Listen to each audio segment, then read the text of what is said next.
en die seën van die Here.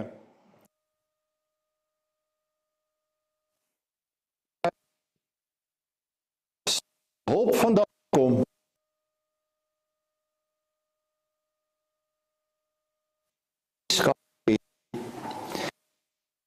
En van hom wat is en wat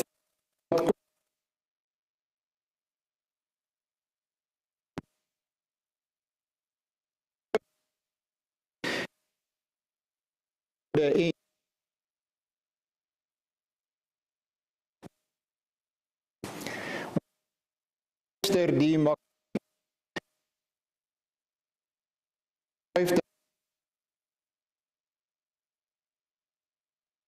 gaan ek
soos wat Israel deur eeue dit daagliks in hulle gebede het hulle gesê dat Israel moet weet dat ons Here is een.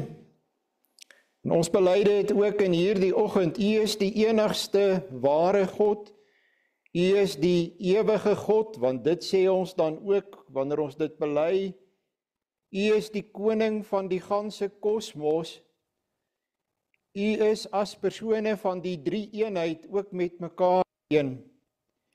U het een gebly, selfs met die geboorte van ons Here Jesus Christus, en dit is vir ons 'n wonderlike geheimenis. U het saam volhard in die een plan waarop U met mekaar besluit het, van voor die grondlegging van die wêreld af. Hoe wonderlik groot en onverstaanbaar is dit alles vir ons as nietige mense, en bevestig dit opnuut aan ons die waarheid dat U die enigste ware God kan wees. Ons eer U in hierdie oggend dat U met soveel wysheid te werk gegaan het. Skerp weer die boodskap van hierdie unieke evangelie by elkeen van ons in. Laat hierdie heerlike boodskap nie by een van ons verbygaan nie, sonder dat ons antwoord op hierdie evangelie met 'n opregte lewe, 'n lewe van berou en van bekering. Ons eer U vir hierdie dag in Christus se naam. Amen. Geliefde broer en suster, ons lees saam uit die woord van die Here. Twee gedeeltes uit die Nuwe Testament. Lukas.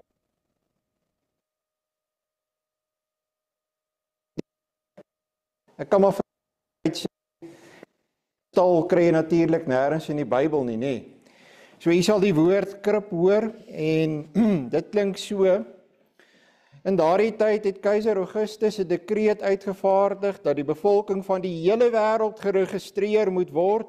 Dit was die eerste volkstelling wat gehou is toe Sirenius prokurator van Sirië was. Almal het gegaan om hulle te laat registreer, elkeen na sy eie dorp. Josef het ook gegaan. Hy het van die dorp Nasaret in Galilea na Judea gegaan, na die stad van Dawid, wat Bethlehem genoem word, omdat hy van die huis en nageslag van Dawid afkomstig was. Hy het saam met sy verloofde Maria, wat swanger was, gegaan om hom te laat registreer. Terwyl hulle daar was, het die tyd aangebreek dat haar kind gebore moes word. En sy het geboorte geskenk aan haar eerste kind, 'n seun. Sy het hom in doeke toegedraai en in 'n krib neergelê, omdat daar nie vir hulle plek in die herberg was nie.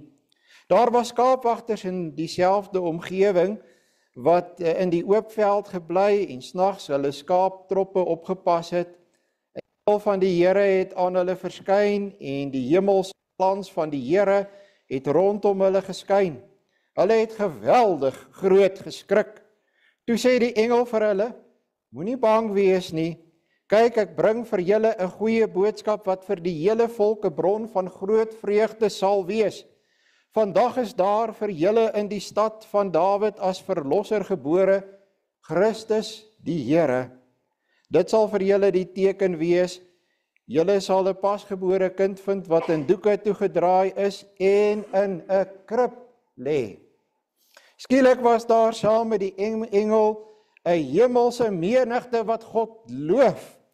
Eer aan God en vrede op aarde vir die mense in wie God 'n welbehae het. Nadat die engele van hulle af na die hemel weggegaan het, sê die skaapwagters toe vir mekaar: "Kom, ons gaan reguit na Bethlehem en gaan kyk na wat gebeur het en wat die Here aan ons bekend gemaak het."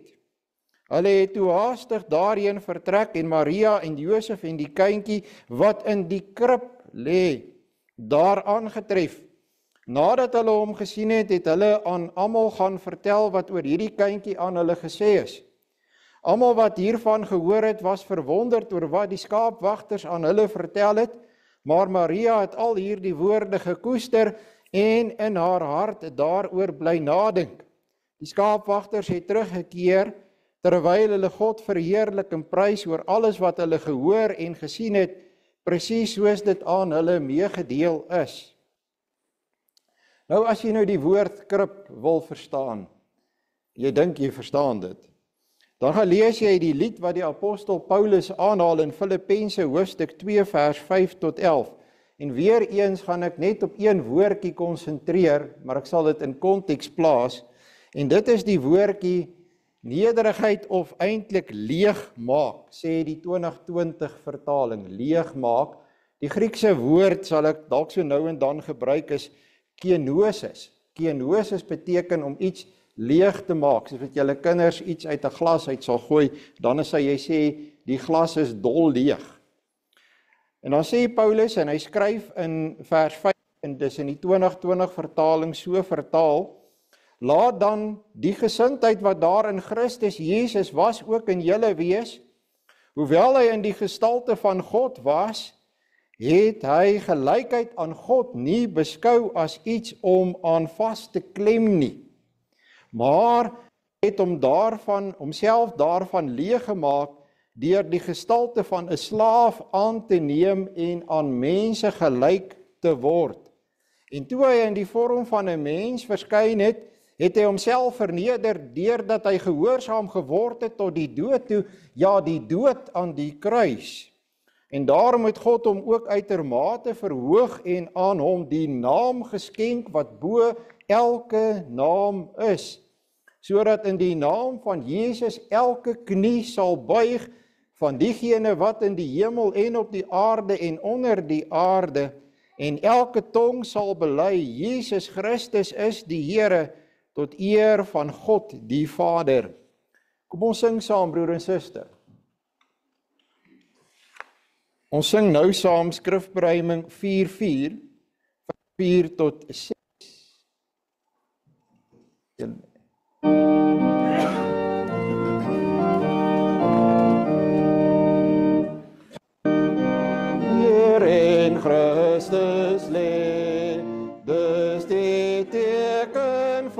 van die kind, rustig in die voorkrib neer, en in doeke toegebind, en toe klink 'n lofsang daar, van 'n ganse engelskaar.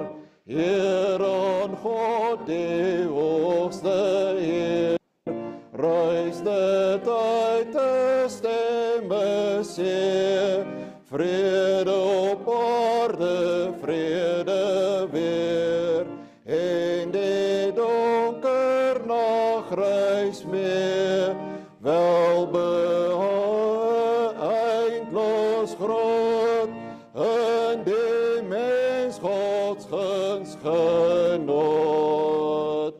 Die engle weer gaan, na die hemel hoog en klaar, en dit stil was op die veld, sê die herders vir mekaar, laat ons gaan en sien die saak, deur die Heer bekend gemaak.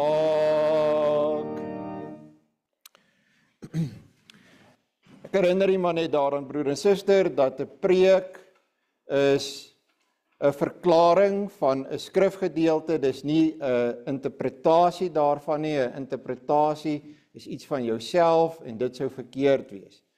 So, as jy 'n verklaring doen van 'n bepaalde gedeelte, dan het jy gewoonlik 'n teksvers, en die teksvers het eintlik maar gewoonlik een woord wat vir jou van belang is. En jy gaan kyk na daai woord, maar daai woord sien jy binne die verband van al die ander woorde. Nou, wanneer jy twee dele het uit die Bybel uit, twee skrifgedeeltes, en jy het twee teksverse, dan moet daar nou twee woorde wees wat tog met mekaar in 'n direkte verband staan. Daai twee woorde wat hier met mekaar in 'n direkte verband staan, is die woord uit Lukas hoofstuk 2 is krib, en die woord uit Filippense hoofstuk 2 is die Griekse woord kenosis of leegmaak. So krib en leegmaak moet jy nou vir jouself begin vra, wat is die verband tussen daai twee woorde? Nou moet jy kontroleer of dit wat ek sê waar is.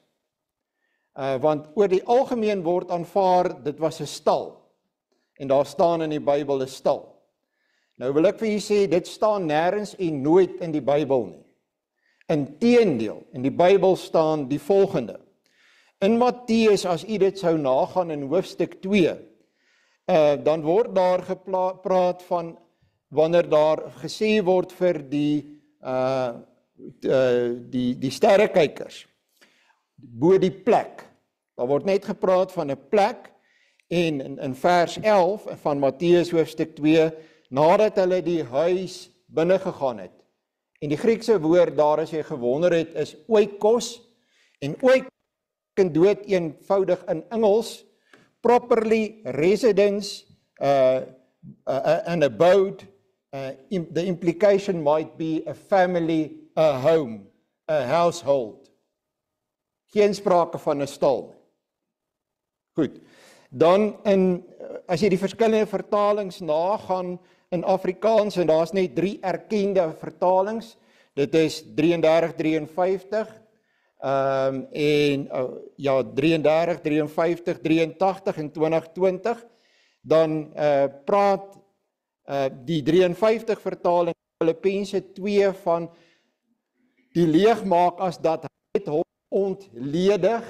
Nou ek dink, ek is amper seker die meeste jong mense gaan nie eers weet wat beteken ontledig nie. Die 83 vertaling vertaal die bedoeling deur te sê hy het homself verneder, maar dis eintlik nie wat daar in die Grieks staan nie. In die Grieks staan daar letterlik wat in die 2020 vertaling staan. Hy het homself leeg gemaak. So vir jou doeleindes, na hierdie lang verduideliking wat 'n bewys was, moet jy nou net dood eenvoudig vir jou sê. Dis vir my redelik oortuigend, dit is die krib en dit is leegmaak. So wat is die verband hier? Nou, ek wil net in die eerste plek, nadat ek dit nou vir u aangetoon het, sê, dat u moet onthou dat Kersdag is nie iets wat in die Bybel beveel word. En daarom het iemand soos Johannes Calvin ook nie geglo dat 'n mens op Kersdag 'n erediens het. Die Bybel gee nêrens die opdrag, die Here gee nêrens die opdrag dat ons 'n erediens moet hou op hierdie dag nie.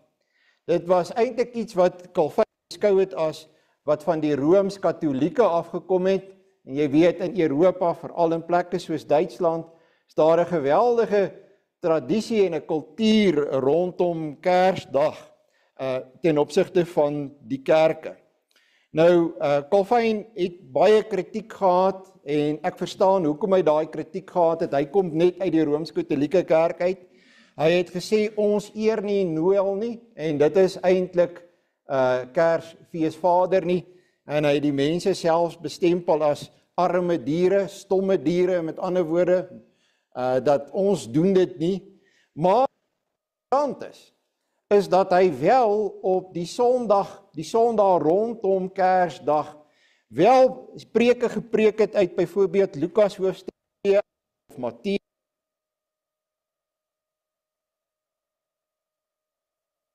van die waarin hulle so laat optree het en so laat praat het,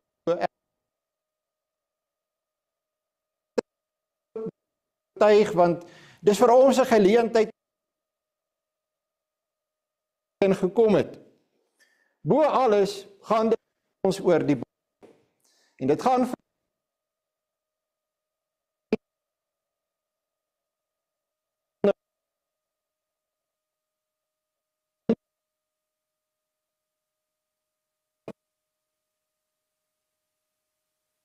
met ander woorde alleen genade en sola fidei, alleen geloof, maar die grootte is sola scriptura, alleen die Heilige Skrif. Nou, van hoekom ek nou hierdie preek vandag behoort u te kan sien. Dit gaan vir my werklik oor die Skrif, oor wat die Bybel sê. Nou dink julle wel, dis 'n snaakse manier om 'n preek te begin. Hoekom doen die dominee dit dan nou so? Want ons lewe in 'n tyd, ons kom uit verskillende Afrikaanse kerke, dat ek dink ons gaan in ons tyd 'n hervorming of 'n reformatie Afrikaanse kerke sien. Ek dink die hele Afrikaanse kerke gaan verander. Daar gaan 'n herposisionering plaasvind, want almal het nie meer hierdie beginsels van sola scriptura, sola gratia, sola fidei nie.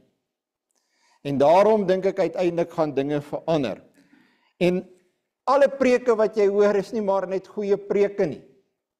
So jy moet leer om weer te luister en te onderskei, waarin stel jy jou kinders bloot? Wat se preke hoor hulle? Hoor hulle werklik die woord van die Here? Nou as jy gaan kyk na wat is 'n gereformeerde of kalvinistiese preek oor hierdie saak, die geboorte van Christus, dan gaan dit veral oor die soewereiniteit en die voorsienigheid van God. Nou sê julle dadelik, die dominee gebruik vreeslike woorde. Soewereiniteit is die vrymagtigheid van God. Die hemelse Vader het 'n besluit geneem om 'n plan te hê dat daar vir ons 'n verlosser kan wees, en hy het daardie plan deur eeue in werking laat tree. Matteus hoofstuk 1 begin met 'n geslagsregister wat oor 'n paar duisend jaar loop, dood eenvoudig om te wys dat hoofstuk 1. Dit moet ook 'n preek wees waarin daar sprake is van moenie vergeet dat hierdie kindjie in die krib, die skaduwee van die kruis val bo oor daar die krib nie. Dis hoekom hy daar in die krib lê. En daardie preek kan dalk verwys na Jesaja 53 byvoorbeeld, maar definitief ook Filippense hoofstuk 2, die deel wat ek vir u gelees het. Daar moet sprake wees van dis uit genade, sola gratia, ons verdien dit nie. Jy moet dit aanneem in die geloof, sola fidei. Jy moet die tipe goed moet jy hoor, anderste hoor jy nie 'n preek nie, maar jy hoor 'n praatjie. En dan belangrik daar eindig, en dit is dat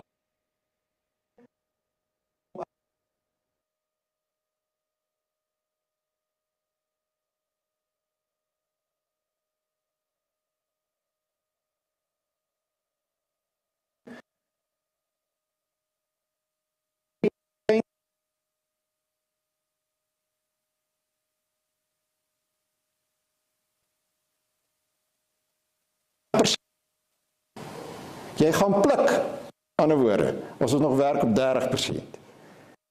Jy moet uiteindelik uitkom,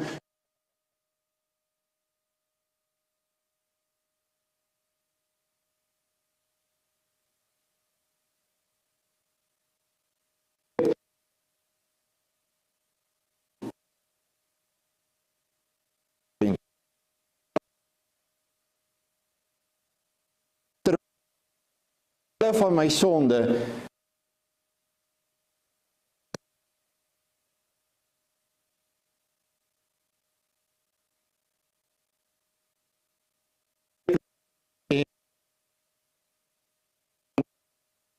oor dit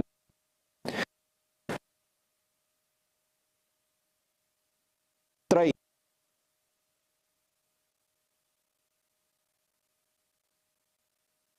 staan nie taal, maar staan en baie wees van huis. En as ek sê stal, dan dink die meeste mense aan 'n mankoliekige huis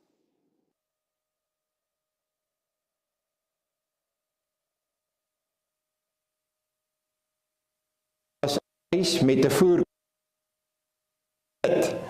Deesdae ouens steek lang preke af dat dit was grot. Dit kon 'n grot, mense het in daardie tyd die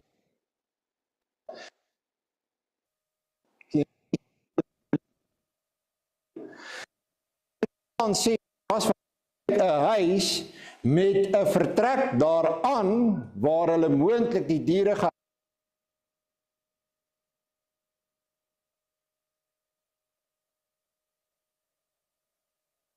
die hut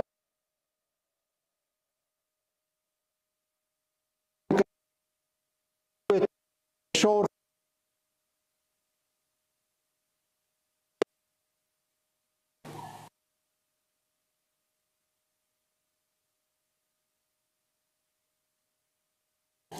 ek dink nie dis van wat die Bybel sê nie.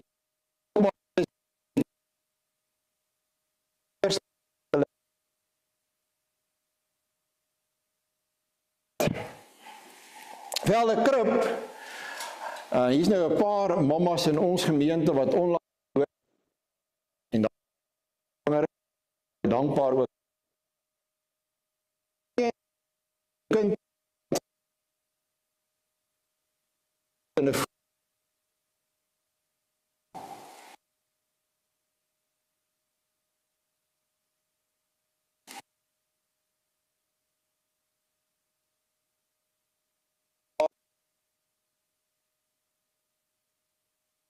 dit sê om u, as jy praat, nou is 'n lied waarna te Filippense hoofstuk 2, en ek hoop u volg al die lyne probeer by mekaar bring. En jy gaan kyk na Paulus se lied, daai lied 2 dele.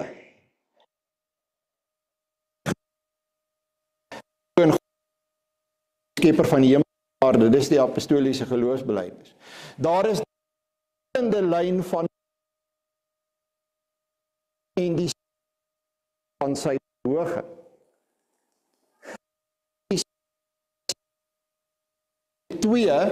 Die bloudruk was vir die apostoliese geloofsbelijdenis. En hy leeggemaak het.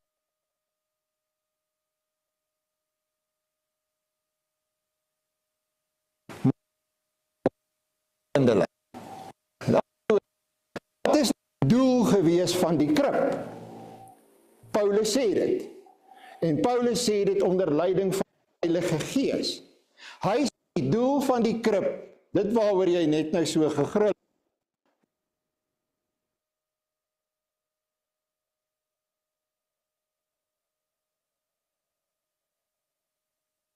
Doel daar.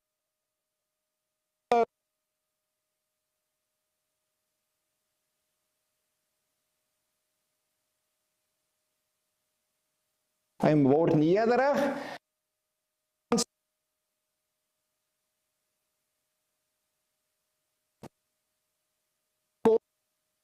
Sien julle dit?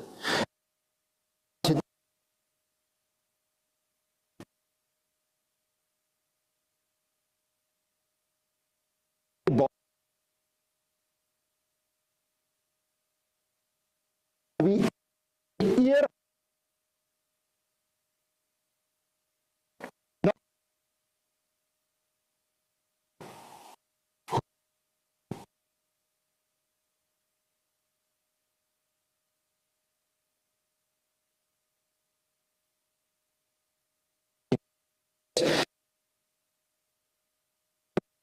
kindjie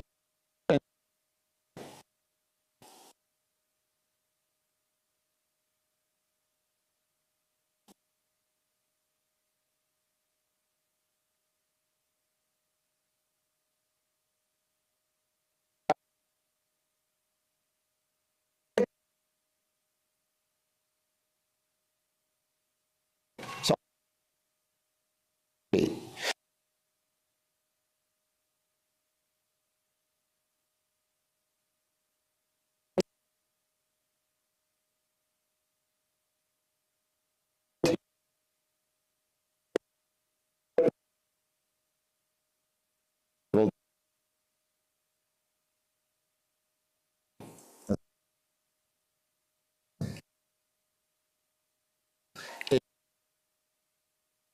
Is dit weelderig, gaan dit die beste wees. Dis alles mooi. Dis alles fantasties. Dis alles eer. Ja, by baie van ons die fantasie om die mees nie daar gesit, maar dit mens kan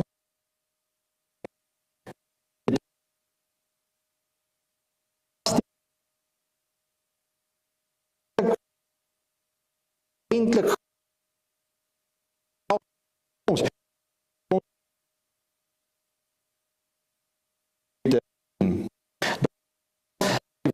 die stal Paulus daar vir baie van julle wat uit 'n wêreld uit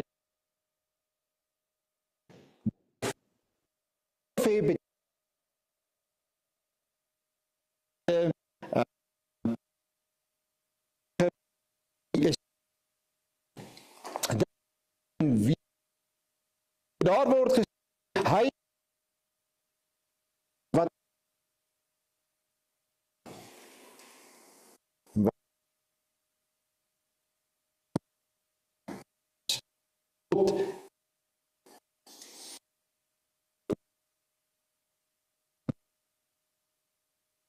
teken, jy steek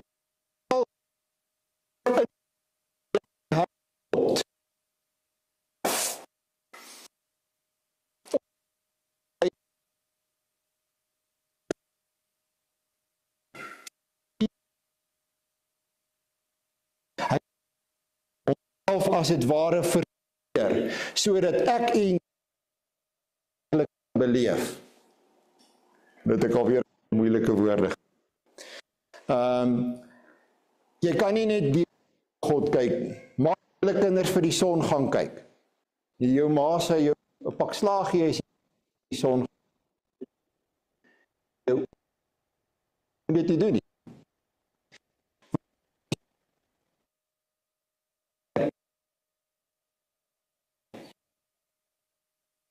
Die probleem, as die Here Jesus homself nie gemaak het nie, as hy nie as het ware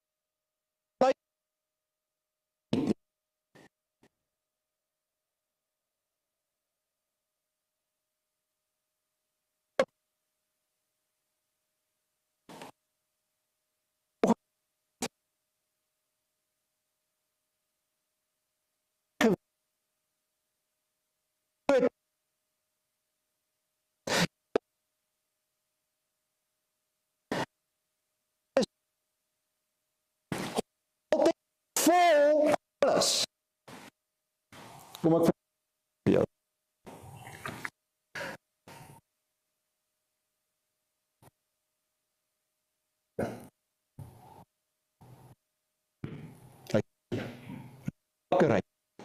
Hy sê woorde.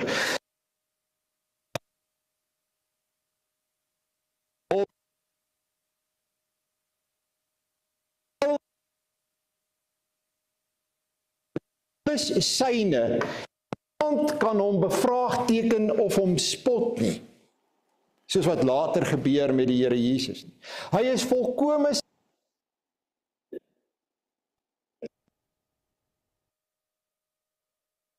die psalms. Ook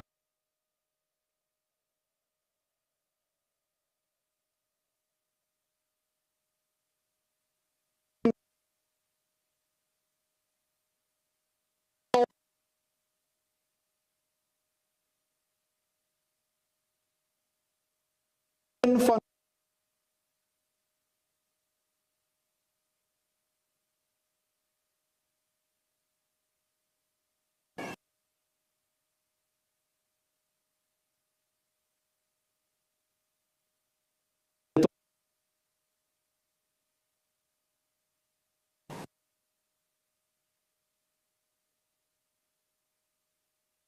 die woord beteken vasgeklemd.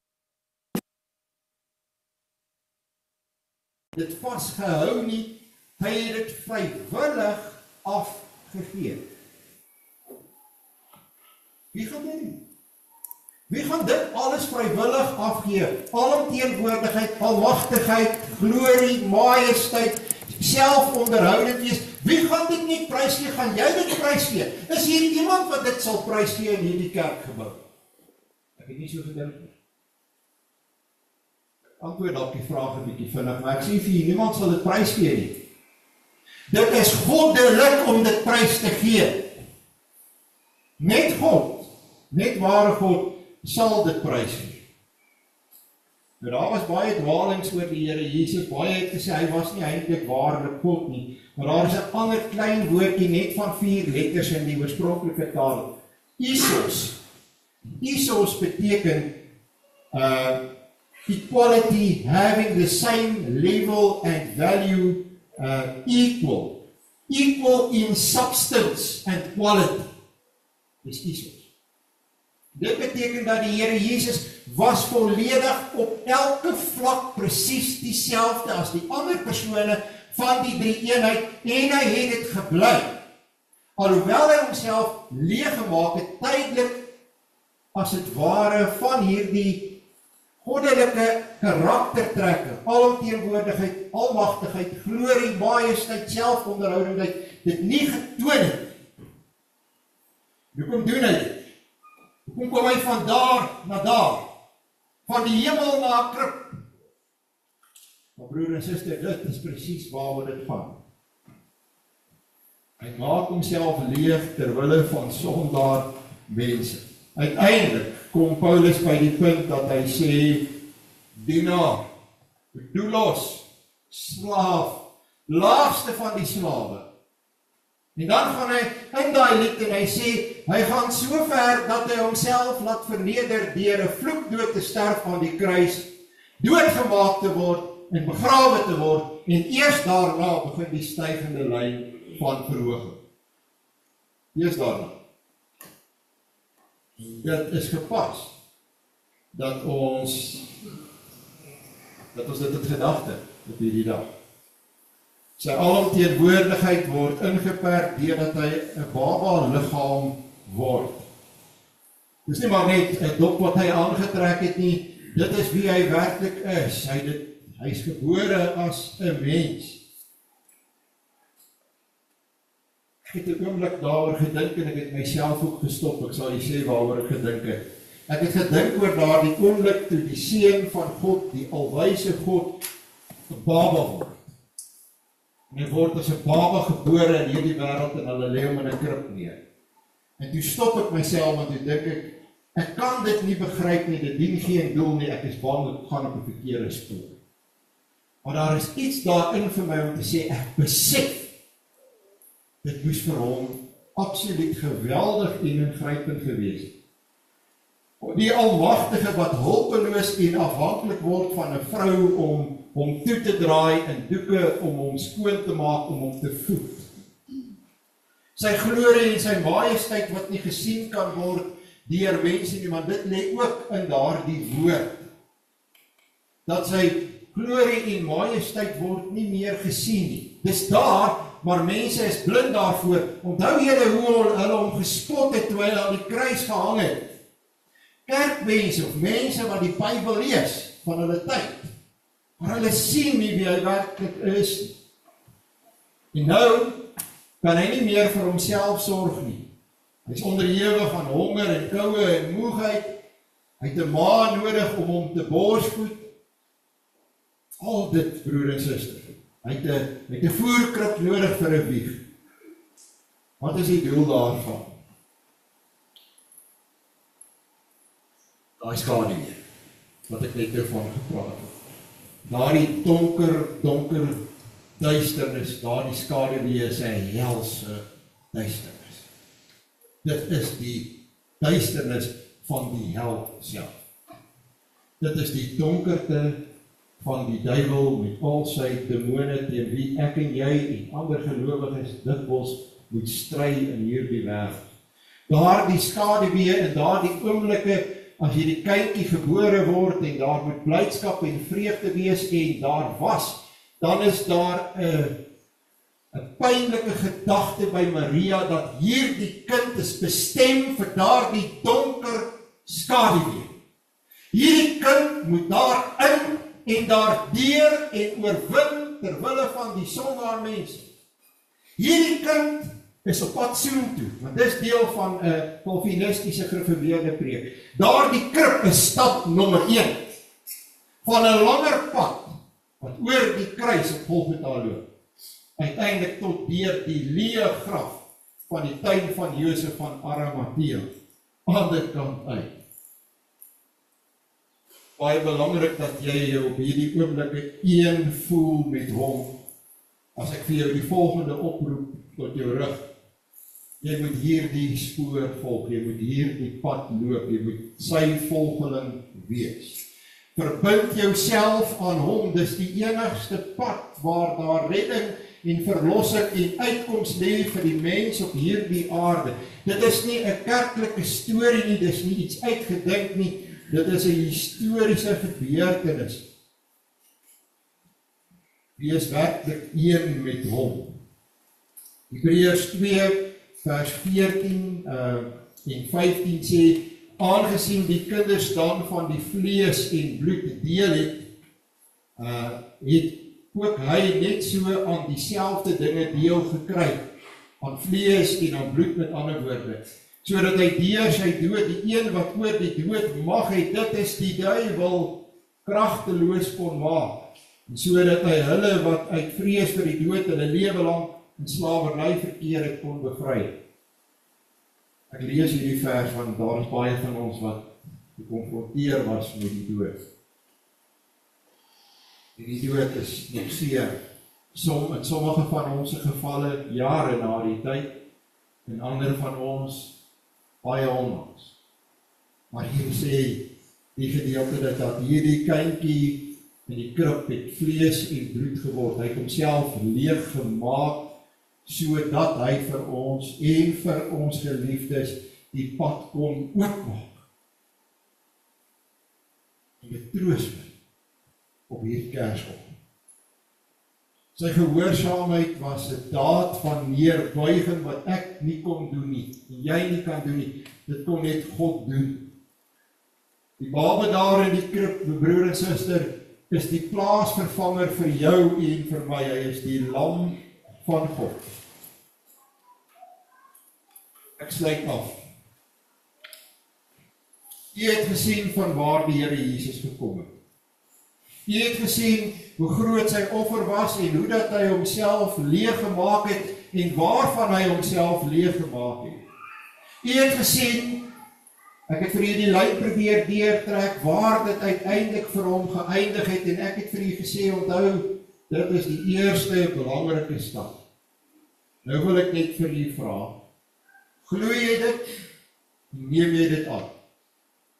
In ander woorde, glo jy dat God jou so kan lief hê dat jy dit nie verdien nie, sola gratia, verniet, en omhels jy daardie waarheid wat ek nou in jou verkondig. Sola fide, doen dit in die geloof. Ek bring jou vir 'n laaste keer terug by die kerk.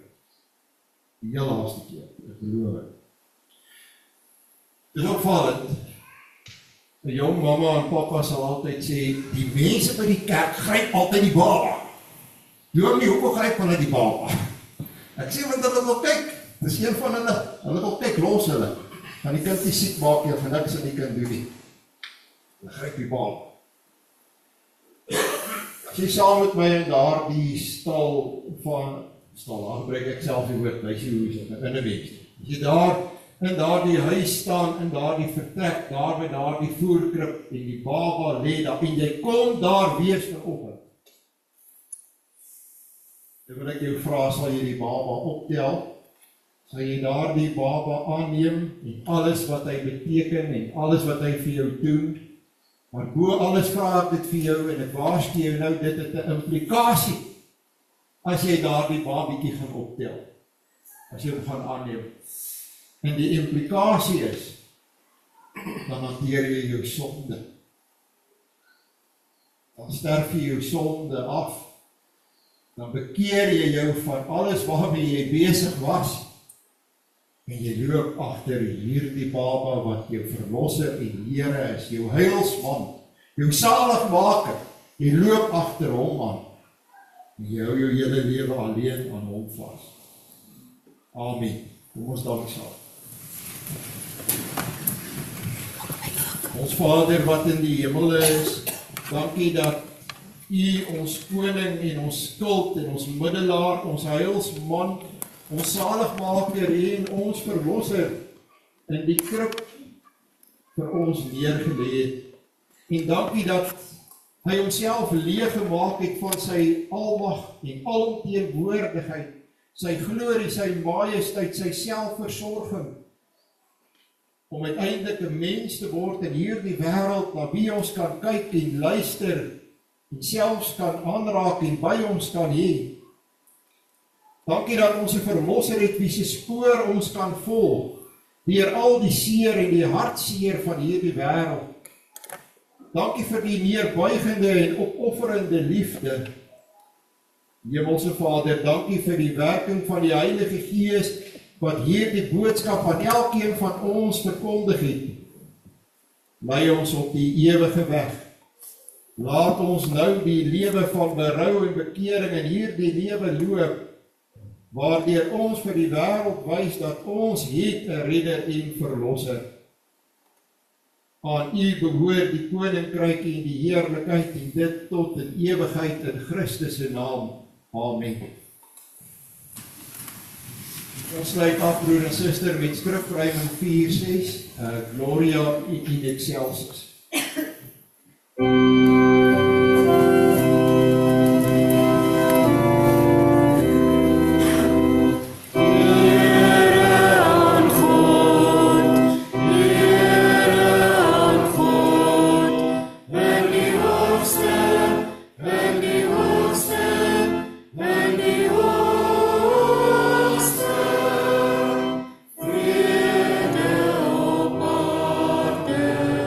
Vrede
Here Jesus Christus, die liefde van God ons Vader, en die gemeenskap van die Heilige Gees, sy met u almal. Amen.